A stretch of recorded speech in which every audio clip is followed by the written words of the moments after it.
네, 오늘의 말씀은 사도행전 8장 26절에서 31절, 신약성서 200페이지입니다. 다 찾으신 줄 알고 봉독하도록 하겠습니다. 주의 사자가 빌립에게 말하여 이르되 일어나서 남쪽으로 향하여 예루살렘에서 가사로 내려가는 길까지 가라 하니 그 길은 광야라. 일어나 가서 보니 에디오피아 사람 곧 에디오피아 여왕 간다게의 모든 국고를 맡은 관리인 네시가 예배하러 예루살렘에 왔다가 돌아가는데 수레를 타고 선지자 이사야 글을 읽더라. 성령이 빌립더러 이르시되 이 수레로 가까이 나아가라 하시거늘 빌립이 달려가서 선지자 이사야의 글 읽는 것을 듣고 말하되 읽는 것을 깨닫느냐? 대답하되 지도해 주는 사람이 없으니 어찌 깨달을 수 있느냐 하고 빌립을 청하여 수레에 올라 같이 앉으라 하니라. 아멘.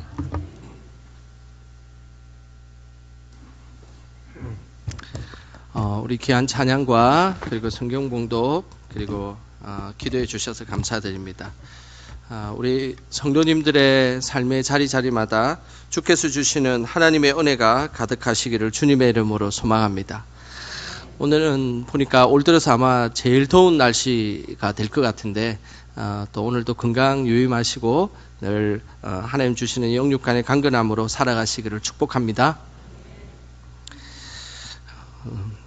세상은 우리가 생각하는 것보다 훨씬 넓고 다양한 곳입니다. 다른 문화를 접할 때면 우리는 낯설게 그 문화가 느껴질 때가 많습니다. 특별히 인사의 경우에도 각 나라별로 다양한 인사법이 있습니다. 우리나라 주변의 이 동양권의 인사는 대부분 고개를 숙이고 그렇게 가볍게 몸을 젖혀서 인사를 합니다. 미국 문화의 그 대부분의 영향을 받은 나라들은 우리가 악수를 하지 않습니까? 그래서 우리도 제법 악수하는 것이 우리의 아주 자연스러운 인사법 중에 하나가 되었습니다. 믿음의 사람들은 이스라엘 그 백성들을 따라한다고 샬롬이라는 인사를 우리가 좀 하는데 우리도 이 시간에 한번 해보도록 하겠습니다. 우리 옆 사람에게 샬롬 이렇게 인사 한번 해보겠습니다.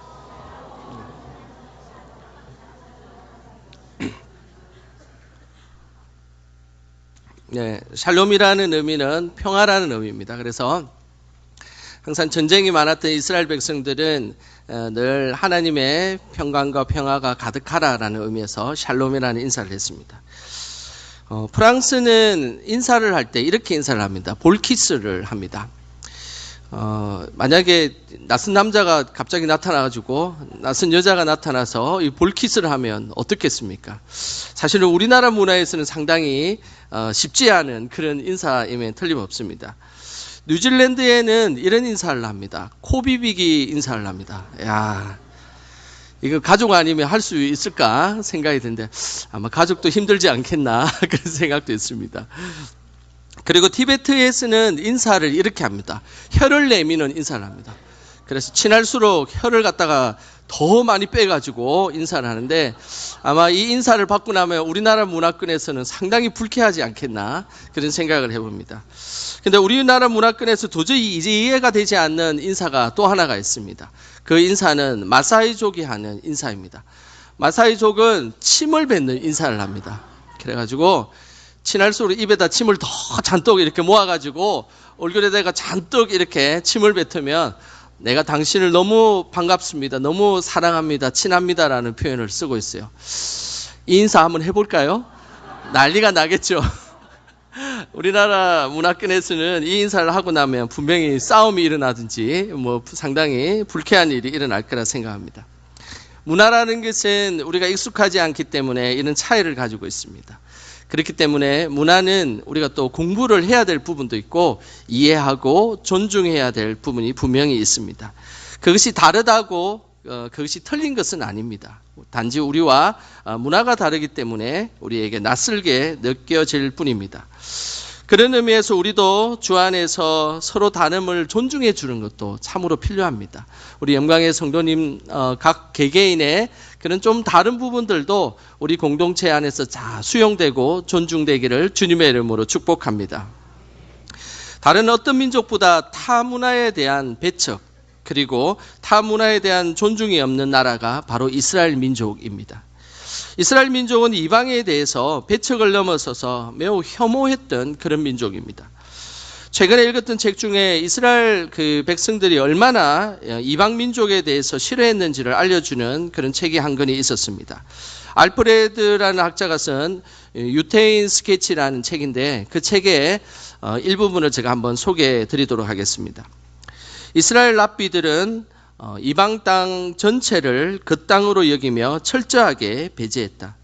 이방 나라의 흙은 그 자체로 부정했으며 그것과 접촉하는 것도 모두 부정하게 되었다. 이방 땅 흙은 무덤이나 부패한 시체처럼 여겼다. 이방인의 땅에서 나온 흙이 한 점이라도 재물에 닿으면 그 재물은 즉시 불태워 버려야 했다.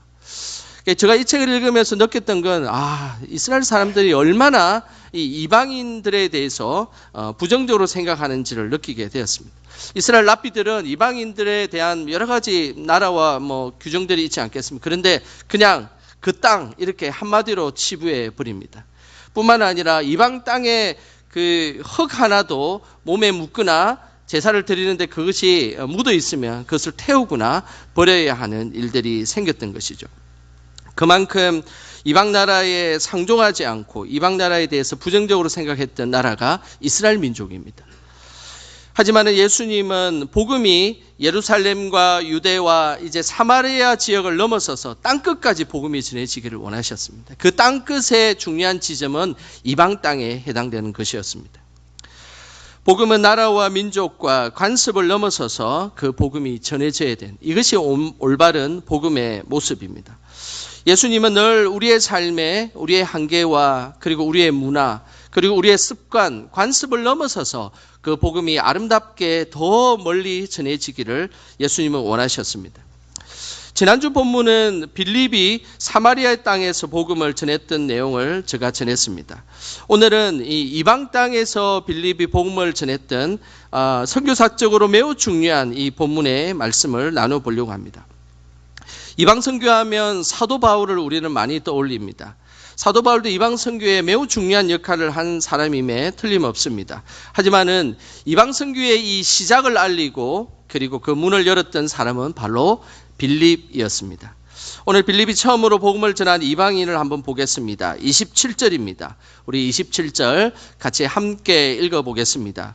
일어나 가서 보니 에디오피아 사람 곧 에디오피아 여왕 간다게의 모든 국고를 맡은 관리인 네시가 예배하러 예루살렘에 왔다가 빌립이 처음 만난 이 이방 사람은 바로 에디오피아 사람이다라고 성경은 기록하고 있습니다. 이 에디오피아라는 이 말은 히브리어로 구스인이라는 표현인데 이 구스인은 아프리카의 검은 피부를 가진 그런 사람들을 구스인다라고 이야기를 합니다. 노아의 자손 중에 함의 자손이 바로 구스 자손입니다. 창세기 9장에 가면 노아가 벌거벗어서 누워 자는 장면이 나옵니다. 이때에 노아의 아들 중에서 셈과 야벳은 노아의 허물을 덮어 주었습니다. 하지만 함은 노아의 허물을 덮어주지 않고 소문을 내는 장면이 나옵니다. 이때 이후로 셈과 야벳은 하나님께서 축복하는 민족이 되었고 그리고 그 이후로 함의 후손은 저주를 받게 되었습니다. 이처럼 이스라엘 민족들의 인식송에는 검은 피부를 가지고 있고 그리고 구스족이고 그리고 아프리카에 사는 사람들을 항상 저주받은 민족이다라고 그들은 은연중에 생각하고 있었던 것입니다. 그뿐만 아니라 이 에디오피아는 태양신과 달신과 별신을 섬기는 나라입니다. 이런 우상을 숭배하는 이 나라의 민족과 함께 무언가를 한다는 것, 그것은 상당한 부담으로 이스라엘 민족들은 생각하고 있었던 것입니다. 지금 빌립이 에디오피아 사람을 만났다는 것은 사람 취급을 받지 않았던 이방인을 만나는 것이고 그리고 하나님의 저주를 받은 구스인을 만났다는 것이고 그리고 또한 태양신을 숭배하는 우상 숭배하는 자들을 만났다라는 그런 의미입니다.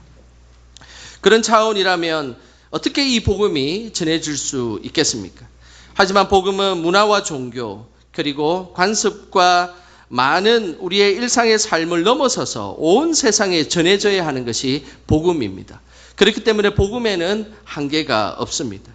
우리 삶에 우리의 생각과 한계를 뛰어넘어 늘 복음이 전해지는 자리에 우리가 있기를 주님의 이름으로 축복합니다. 복음이 전해지는 곳에는 복음이 전해질 수 있도록 하나님의 손길이 존재합니다. 하나님은 빌립을 통해 에티오피아 내시가 복음을 받아들일 수 있도록 믿음의 씨앗을 뿌려놓았습니다. 그 장면이 28절에 나오는데 우리 28절 같이 함께 읽어보겠습니다. 돌아가는데 수레를 타고 선지자 이사야의 글을 읽더라. 하나님은 에티오피아 내시가 복음을 받아들일 수 있도록 하나님의 말씀을 사모하는 마음을 그 마음속에 심어 주셨습니다. 이 부분이 복음을 전해지는 그 순간에 매우 신비로운 부분입니다. 이방인은 이 내시, 에티오피아의 사람인 그가 어떻게 하나님의 말씀을 사모할 수 있었을까요? 그것은 하나님의 손길이 아니고서는 설명되어질 수 없습니다. 28절을 자세히 보면 이것은 우연이라 할 수 없는 하나님의 손길이 존재합니다. 지금 에티오피아 내시는 오늘 성경에 보면 돌아가는 데라고 되어 있는데 이 돌아가는 데라는 말은 자신의 고향의 에티오피아로 돌아가고 있는 중입니다. 이것은 멈춰 있는 상태가 아니고 수레를 타고 계속 가고 있는 지금 진행 중에 있는 상태입니다. 그런데 그 진행 중에 있는 그 상태에 있을 때 빌립이 어떻게 그 안에 내시가 있는 걸 알고 복음을 전할 수가 있었을까요? 그 이유는 28절 끝부분에 그 힌트가 나옵니다. 28절 끝부분에 보면 일드라라는 표현을 쓰고 있는데 이 일드라라는 표현은 헬라어로 아나기노스코라는 단어를 씁니다. 이 아나기노스코라는 단어는 그냥 단지 그냥 중얼중얼 읽고 그냥 가볍게 읽는 그런 것이 아니라 아주 큰 소리로 계속해서 글을 읽을 때 이 아나기노스코라는 단어를 씁니다. 지금 수레를 타고 가고 있는 그 수레 안에 에티오피아 내시가 이사야의 글을 아주 큰 소리로 읽고 있었다는 겁니다. 그렇기 때문에 빌립이 그 안에서 말씀을 읽고 있는 내시를 알게 되었던 것이죠. 뿐만 아니라 당시에는 신약 성경이 없었던 시대입니다. 계속적으로 신약 성경이 쓰여지고 있는 시대이죠. 그렇기 때문에 구약 성경밖에 없었던 이 시대에 어떻게 때마침 구약 성경 중에서도 예수님의 그 십자가의 은혜를 가장 잘 설명하는 이사야서 말씀을 읽고 있었을까요? 그리고 그 이사야서 중에서도 예수님의 고난을 의미하는 그 53절을 어떻게 읽고 있었을까요? 참으로 신비롭지 않습니까? 그리고 특별히 이 에티오피아 내시가 읽고 있었던 이 이사야서 53장 중에서도 7절과 8절 예수님의 그 고난과 구원을 가장 잘 설명하는 7절과 8절을 크게 읽고 있었다는 겁니다. 그것을 이 빌립이 듣게 되었던 것입니다. 이사야서 53장 7절과 8절을 읽고 있었던 그 내용이 오늘 본문의 32절과 33절에 나옵니다. 우리 같이 함께 읽어보겠습니다. 읽는 성경 구절은 이것이니 일렀으되 그가 도살자에게로 가는 양과 같이 끌려갔고 털 깎는 자 앞에 있는 어린 양이 조용함과 같이 그의 입을 열지 아니하였도다. 그가 굴욕을 당했을 때 공정한 재판도 받지 못하였으니 누가 그의 세대를 말하리요. 그의 생명이 땅에서 빼앗김이로다 하였거늘. 기가 막히지 않습니까? 에티오피아 내시가 큰 소리로 말씀을 읽었는데 그것도 이사야의 53장을 읽고 있었는데 그 중에서도 7절과 8절을 읽고 있었다는 사실입니다. 이것을 빌립이 듣게 된 것입니다. 이런 일들 우리가 생각하기에는 우연한 일인 것 같고 어쩔 수 없는 어떤 운이 좋은 일처럼 보이지만 이것은 결코 그렇지 않습니다. 하나님의 섭리고 하나님의 은혜 가운데 이 일이 진행되고 있다는 것입니다. 복음이 전해지기 위해서는 하나님의 손길이 아니고서는 불가능한 일들이 너무 많습니다. 그래서 하나님은 항상 복음이 전해지도록 그 손길을 우리에게 인도하시는 분, 그분이 우리의 하나님이십니다. 그 하나님은 복음이 전해지기 전에 미리 준비하셔서 복음의 자리로 우리를 이끌어 주신다는 것입니다. 선교를 하고 선교의 발자취를 걸어가는 사람들은 하나같이 고백하는 것이 있습니다. 그것은 우리가 선교하러 갔지만 그곳에 준비된 자가 벌써 기다리고 있었다는 사실입니다. 내가 복음을 전하려고 갔지만 내가 전하는 것이 아니라 성령께서 벌써 그 복음을 전할 수 있도록 그의 마음을 문을 열어주고 계시다라는 사실입니다. 이것이 복음을 전했던 사람들의 공통적인 그런 신앙의 고백입니다. 돈 리차든슨이 쓴 하여의 아이라는 책이 있습니다. 저는 20대 때 이 책을 읽은 적이 있는데요. 이 책은 선교사적으로 매우 유명한 책입니다. 화면을 한번 보여주시길 바랍니다. 하여의 아이라는 이 책은 전 세계 27개국의 언어로 번역되어 있고 선교학 분야에서는 매우 중요한 책 중에 하나입니다. 이 책에는 누기니아의 샤위 부족에 대해서 기록되어 있고 그 샤위 부족이 어떻게 복음이 전해지는지가 잘 기록되어 있습니다. 이 리차든슨 선교사님은 샤위 부족에게 복음을 처음에 전했을 때 열심을 다해서 복음을 전했습니다. 그런데 하나도 복음이 먹혀지지 않았습니다. 왜 이렇게 복음이 먹혀지지 않을까? 왜 복음이 전달되지 않을까? 그 이유는 샤위 부족이 생각하는 그들의 생각과 그리고 기독교의 정신이 너무 달랐기 때문입니다. 그들이 가장 소중하게 생각하는 삶은 상대편과 우정을 쌓은 후에 배반하고 죽이는 일이었습니다. 이게 좀 이해가 가십니까? 샤위 부족은 자신의 삶에 매우 기쁜 가치로운 것은 뭔가 사람들과 친해지고 난 뒤에 우정을 쌓고 난 뒤에 배반을 하고 그 사람을 죽이는 일이었습니다. 그들이 자신의 삶을 살아가는데 가장 가치로운 삶이라고 그들은 생각한 것입니다. 그래서 어느 날 리차든슨 선교사님이 성경에 대한 이야기를 이렇게 하다가 우연히 가룟 유다에 대한 이야기를 하게 되었습니다. 그러니까 샤위 부족들이 가룟 유다가 최고라면서 이렇게 이야기를 한다는 거예요. 좀 이해가 가십니까? 예수님을 팔고 배반했던 가룟 유다가 정말로 샤위 부족에서는 정말로 최고의 사람이다라고 그들은 받아들였던 겁니다. 그러니 이 복음을 전한다는 것이 얼마나 힘들었겠습니까? 기독교의 가치관과 전혀 다른 삶을 살고 있는 이 샤위 부족을 볼 때 너무나 황당하기 그지 없었습니다. 다른 부족들은 전도가 되는데 이 샤위 부족은 전도할 수 없다라고 이 리차드 선교사님은 결론을 내렸습니다. 그런데 하나님께서 자꾸 기도할 때마다 이 부족에게 복음을 전하라는 강한 마음을 주셨습니다. 그리고 이 부족이 복음을 받아들일 수 있도록 분명한 준비를 시키셨다라고 하나님께서 말씀하셨던 것입니다.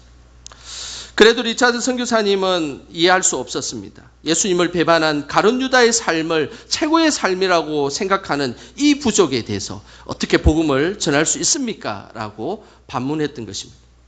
그럼에도 불구하고 하나님은 샤위 부족이 복음을 받아들일 수 있도록 벌써 준비를 시켰다라고 강력하게 말씀하셨습니다. 어느 날 이 부족이 다른 부족과 싸우는 일이 벌어졌습니다. 선교사님이 유심히 그들이 어떻게 싸우는지 다른 부족과 어떤 일이 있는지를 유심히 살펴보는 중이었습니다. 그때 부족 간에 충돌이 있었는데 서로 화해를 상징하는 것으로 이 각 부족의 서로의 아이를 교환하는 장면을 보게 된 것입니다. 배반의 가치, 배반을 최고의 가치로 생각했던 부족이 하해를 위해서 아이를 사용한다는 그 사실에 대해서 놀랍게 선교사님이 눈여겨보았습니다. 그 장면이 사진으로 나와 있는데 한번 보도록 하겠습니다. 샤위 부족이 지금 다른 부족과 싸우고 난 뒤에 서로 하해의 그 제스처로 하해의 아이를 서로에게 주는 장면입니다. 그들의 언어로는 타로프 팀이라는 이런 부족의 언어로 사용하는 그런 하해의 아이입니다. 그러면서 이 하해의 아이를 건네면서 절대 우리는 싸우지 않겠습니다 라고 서로 약속하는 장면입니다. 근데 이 장면을 보고 리차드 선교사님은 갑작스럽게 머리가 띵해지면서 하나님께서 지금 이 장면을 기억하라고 하셨습니다. 그러면서 그가 기도하는 가운데 그렇구나. 하해의 아이가 바로 예수님이구나라는 것을 리차드 선교사님이 깨닫게 된 것입니다. 하나님과 죄인인 이 인간을 연결시켜주고 하해시켜주신 분은 예수님이다라는 것을 전하면 그들이 복음을 전할 수 있겠구나라고 그들이 복음을 받아들일 수 있다라고 그는 확신하고 복음을 전하게 되었습니다. 그러면서 샤위 부족을 불러놔 놓고 너희들이 지금 하해의 아이로 서로 아이를 하해시켰던 그 매개를 했던 것처럼 하나님은 우리 죄인인 우리를 하해시켜 주시기 위해서 예수님을 그 아이처럼 우리에게 주셨습니다라고 복음을 전하자 놀랍게도 샤위 부족이 다 예수님을 믿게 되는 놀라운 역사가 일어나게 되었다는 것입니다. 도저히 복음을 이해할 수 없었던 그 부족들이 예수님을 믿게 되고 그들은 그 자리에서 세례를 받게 되고 그리고 그 부족은 오늘도 그리고 오늘날도 지금 예수님을 믿는 부족으로 살아가고 있다는 사실입니다. 이처럼 하나님은 땅끝까지 복음을 전하시게 한 후에 복음이 전해질 수 있도록 늘 준비시켜 주시는 분이십니다. 이것은 믿음을 고백하는 우리 모두의 고백이 되어야 하는 것입니다. 우리가 살아가는 우리의 삶의 여정에도 우리가 많은 하나님의 은혜를 경험할 때 그것은 하나님께서 미리 예배해 주시고 준비시켜 주셨던 그 은혜들을 발견하는 사람은 믿음의 기쁨과 감사가 넘칠 것입니다. 저는 우리 성도님들이 늘 하나님께서 미리 예배하고 준비해 놓으신 그 하나님의 은혜를 삶 속에서 발견하며 그리고 기쁨으로 감사로 믿음 생활하시기를 주님의 이름으로 축복합니다. 사도행전 18장에 보면 사도 바울이 고린도 지역에 복음을 전하는 장면이 나옵니다. 고린도 지역은 그 당시에 우상 숭배가 아주 가득하였고 그리고 경제적으로 매우 부유했던 그런 항구 도시였습니다.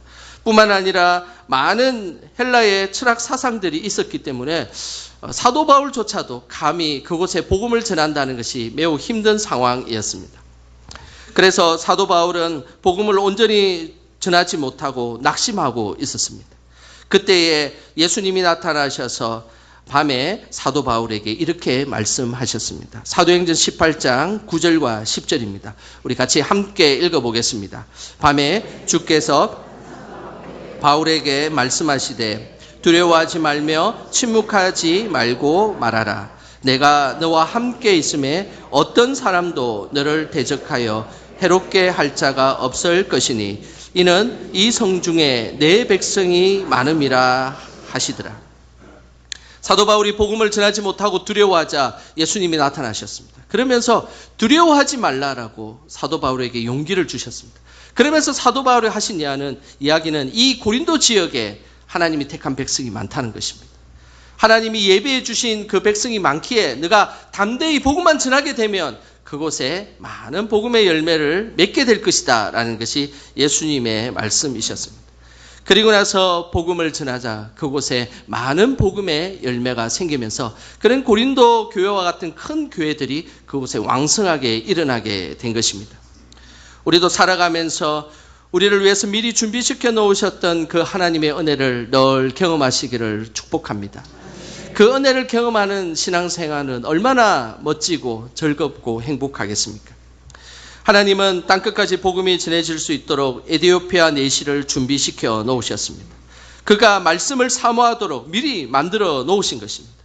하나님이 예비해 둔 에디오피아 내시에게 빌립은 복음을 전했습니다. 그러면서 지금 읽고 있는 이사야서 53장에서 고난당하고 있는 그 사람은 바로 예수 그리스도다라고 분명하게 설명을 해 주었습니다. 그 예수님은 우리 위해서 고난을 당하셨고 우리를 위해서 십자가에 못 박혀 돌아가시고 3일 만에 부활하셨습니다.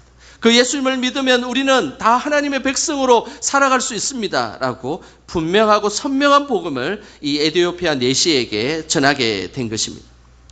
빌립이 에디오피아 내시에게 복음을 받게 되자 빌립이 에디오피아 내시에게 복음을 전하게 되자 놀라운 일이 벌어졌습니다. 35절과 36절입니다. 우리 같이 함께 읽어보겠습니다. 빌립이 입을 열어 이 글에서 시작하여 예수를 가르쳐 복음을 전하니 길 가다가 물 있는 곳에 이르러 그 내시가 말하되 보라 물이 있으니 내가 세례를 받음에 무슨 끄리낌이 있느냐. 내시가 빌립이 전한 복음을 듣자 그는 주저하지 않고 세례를 받았습니다. 수레바퀴는 계속 굴러가고 있으면 그 수레를 멈추게 하고 그리고 그 옆에 있던 물속에 들어가서 내가 세례를 받음에 무슨 끄리낌이 있겠느냐라고 이야기하면서 그 자리에서 세례를 받고 하나님의 은혜를 경험하게 되었습니다. 오늘 이 장면은 최초로 이방인이 세례를 받는 장면입니다. 그래서 선교사적으로 이 장면은 매우 중요한 장면이고 그리고 성경에서도 매우 전환점이 되는 매우 위대한 장면입니다. 첫 세례를 받은 에디오피아 내시로 인해서 에디오피아 나라는 어떻게 되었을까요? 에디오피아는 1세기경 에디오피아 내시를 통해서 복음의 씨앗이 떨어졌고 그리고 나서 점차 복음이 확산되기 시작했습니다. 그러면서 325년에 에디오피아가 국교로 기독교를 받아들이는 놀라운 역사가 일어나게 된 것입니다. 지금은 어떨까요? 2024년도를 살아가는 이 에디오피아는 어떨까요? 지금 에티오피아의 인구는 1억 2천만 명 정도 되는 인구를 가지고 있습니다. 우리나라 땅보다 한 11배 정도 되는 큰 땅을 가지고 있습니다. 그런데 인구의 62.8%가 예수님을 믿고 있습니다. 놀랍지 않습니까? 에티오피아 내시의 그 한 사람의 복음의 씨앗이 지금은 수천만 배의 영향을 그리고 수천만 배의 열매를 맺고 있다는 사실입니다. 뿐만 아니라 그 에티오피아가 이 아프리카에서 매우 중요한 역할을 하고 있습니다. 북쪽에서 들어오고 있는 이 이슬람의 세력들을 이 에티오피아가 막고 있어가지고 이 남쪽으로 계속해서 이슬람이 침투되지 못하도록 이 에티오피아라는 나라가 그것을 지금 방패막이 역할을 하고 있다는 사실입니다. 참으로 위대한 일입니다. 우리나라 개신교의 최초의 세례자가 누군지 아십니까? 제가 알려드리겠습니다. 그 사람이 바로 이수정이라는 사람입니다. 그는 일본 농학자이며 기독교인이었던 선다센이라는 사람에 의해서 복음을 받아들이게 되었습니다.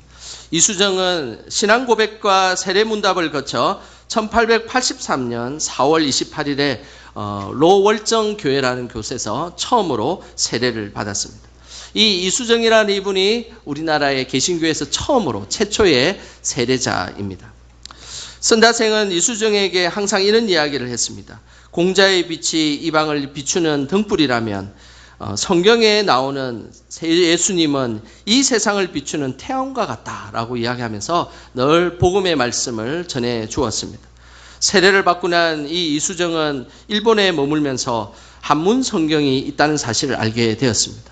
그러면서 이 한문 성경을 한글로 번역하면 아마 우리나라 국민들이 많이 성경을 읽을 수 있을 것이라 생각하며 그는 일본에 있으면서 한문 성경을 한글 성경으로 번역하는 일을 했습니다.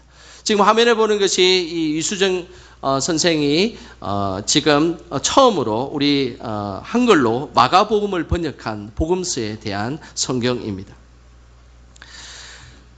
조선의 복음이 전해지는 이 놀라운 역사는 대단한 역사입니다. 왜냐하면 성경이 먼저 번역되었다라는 사실입니다.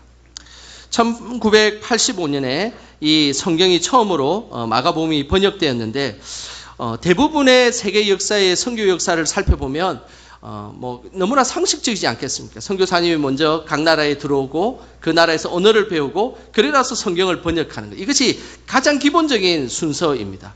그래서 대부분의 그 선교가 일어났던 것은 성경은 나중에 번역되고 선교사님들이 먼저 들어와서 성경이 번역되었습니다.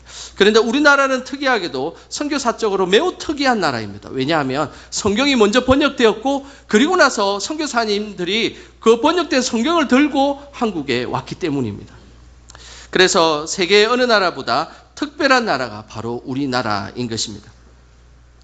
우리나라 최초의 세례자였던 이수정은 자신만 예수님을 믿고 천국에 갈 수 없다는 생각이 들었습니다. 그래서 우리나라 백성들도 예수님을 믿어야 되겠다는 생각을 갖고 그래서 1884년 7월에 두 차례에 걸쳐서 미국 장로교회 선교사를 보내달라는 요청의 편지를 써서 보냈습니다. 그래서 그때의 북장로교회에서 받았던 이수정 우리 선생의 그 선교사 요청 편지 일부분을 제가 한번 읽어드리도록 하겠습니다. 미국 사람들이여 조선에 선교사를 보내주시오. 조선은 아직도 선교의 문이 닫혀 있어 문명의 혜택을 받지 못하고 예수님을 모른 채 어둠 속에서 가난과 질병에 시달리며 불쌍하게 살아가고 있습니다. 조선에 선교사를 보내주시오. 이 이수정 선생은 미국 장로교회를 향해서 이렇게 편지를 두 차례 쓰면서 우리 조선을 향해서 복음을 좀 전해주십시오. 이 땅에 복음이 전해져야 진정한 다른 어려움들이 사라질 것이다라고 간곡하게 부탁하였습니다. 이 편지를 받았던 미국의 북장로교회 사람들은 매우 깊은 감동을 받았습니다. 그 미국의 감동을 받았던 사람 중에 맥 윌리엄스라는 기업가가 있었습니다.